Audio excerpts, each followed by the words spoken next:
Hey everybody, Dan here with Pain For You. Today's topic is going to be about why consistency really matters a lot. So, I've gotten a lot of feedback recently. Some people love the breathing in the beginning. Some people say I fast forward through it every time. So for a little bit what I'm going to do is skip that. And I will encourage you, if that is the type of thing that you like to do, just with intention, when you hit play, take a couple of nice, relaxing breaths. Breathe in whatever positive you want to experience. Breathe in the message.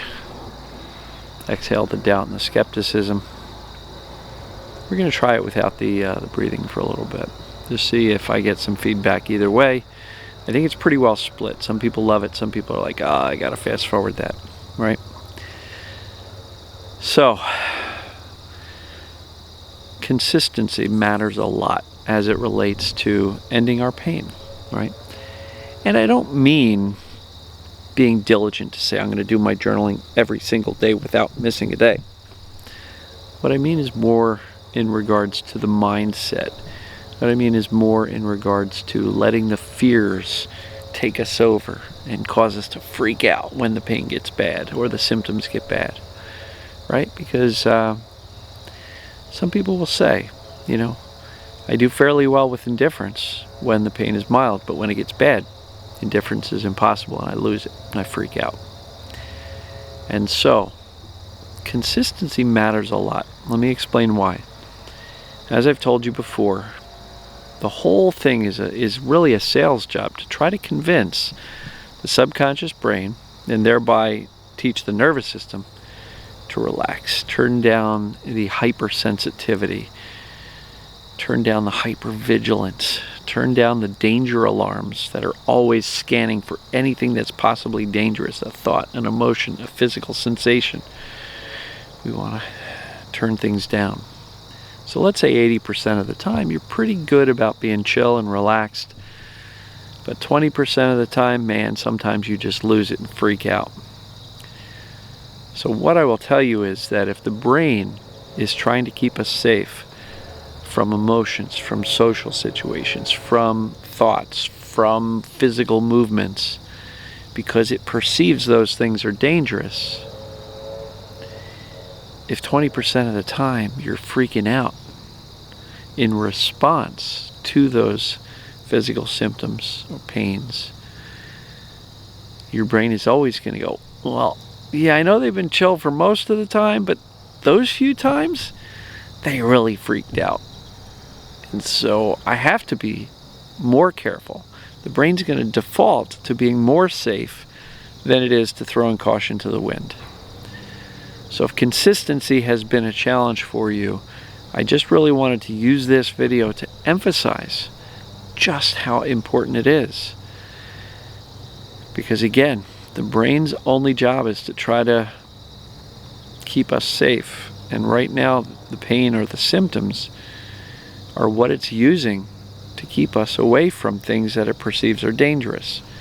Again, emotions, social situations, thoughts, physical movements that it believes are dangerous, certain positions that it believes are dangerous.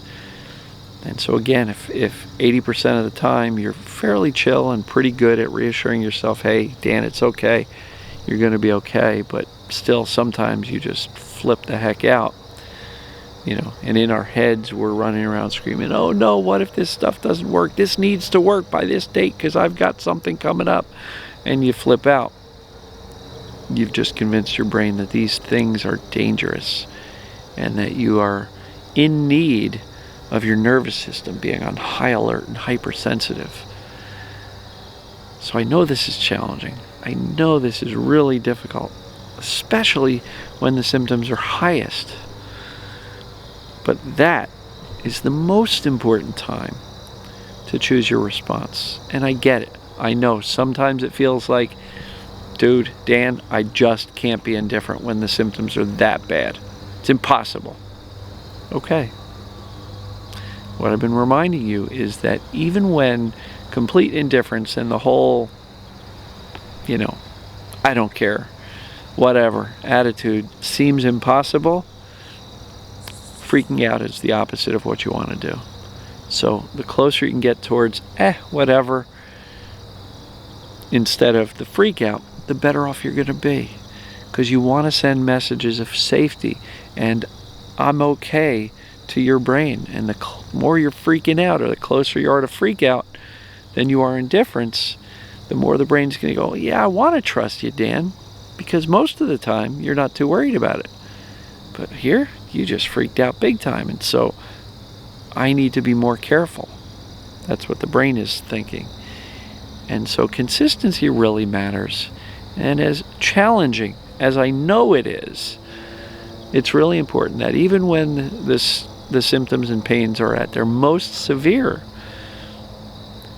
that's actually the best opportunity to make the strongest impact and send the strongest message to your brain. Because if when the symptoms are that significantly high and screaming, if you can choose your response and go, okay, got it, I'm still okay.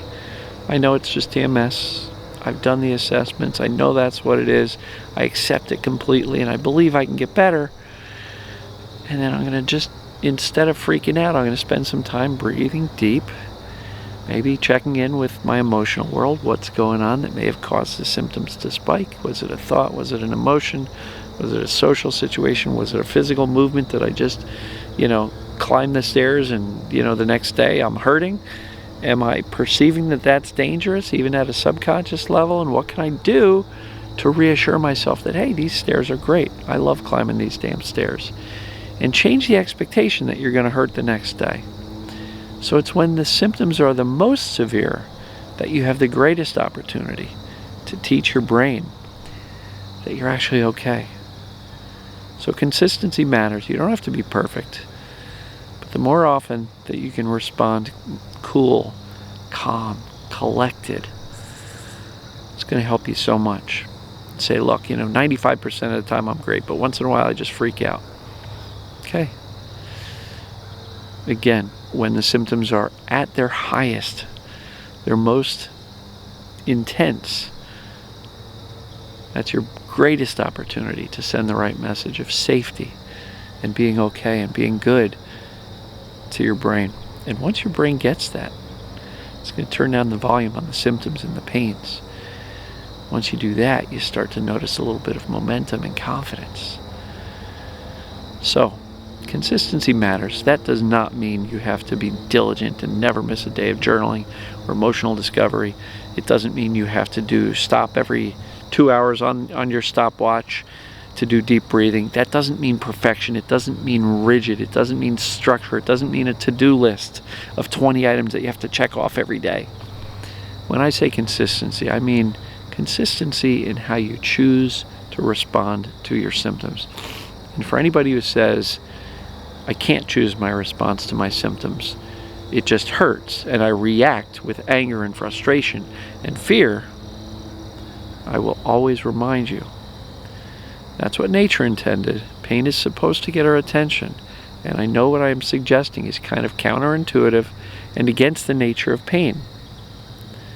But if we want to teach our brain that this type of pain is not the same as pain from an injury or from a true physical abuse to our body,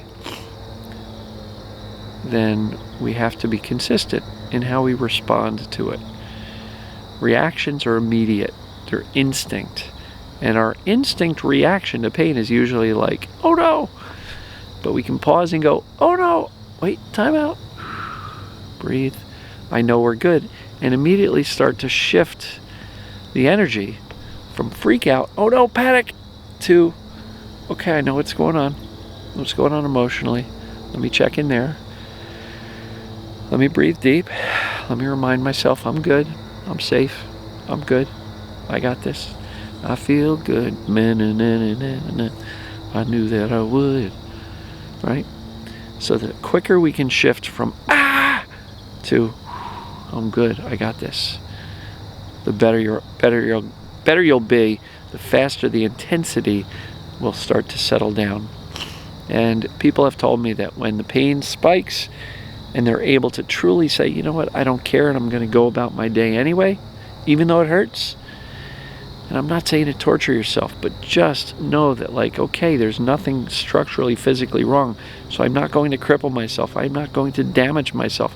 I'm not going to injure myself by continuing to move. It is just a sensation that the brain has learned is called pain. And so, consistency does matter.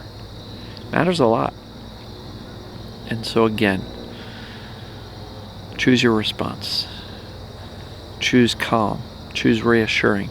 Choose breathing. Choose feeling your emotions, checking in on what's going on.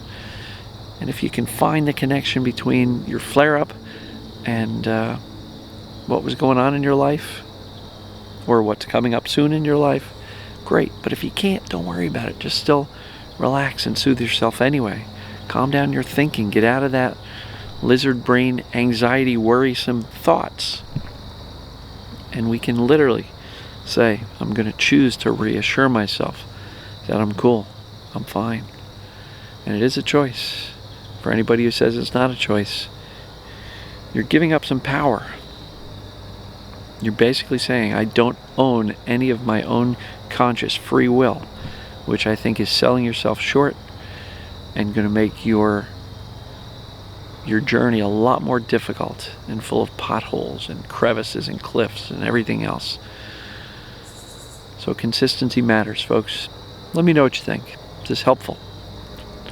Does it emphasize for you the importance of really choosing your response and being calm, cool, collected, reassuring, especially when the symptoms are most severe?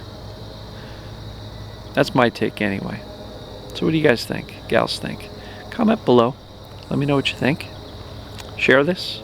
If you know of anybody who could benefit, send them to my YouTube channel, Pain For You channel on YouTube, or the Pain For You private group on Facebook.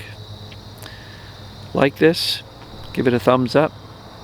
And I guess we will see you tomorrow. Love you guys and gals. See ya.